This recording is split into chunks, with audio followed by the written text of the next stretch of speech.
Magandang umaga. Biyernes na ulit ngayon. Isang araw na lang ulit. At rest din na kami. Pero syempre, di nababago ang trabaho sa araw-araw. Kung ang puhunan sa tindahan, paikot-ikot lang. Ang ginagawa namin, paikot-ikot din.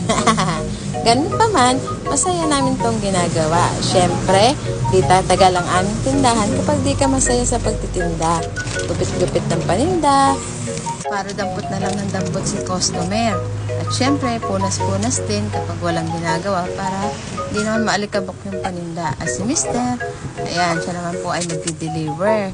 Kaya, hinahati niya minsan yung cook kasi 6 lang minsan yung ino-order.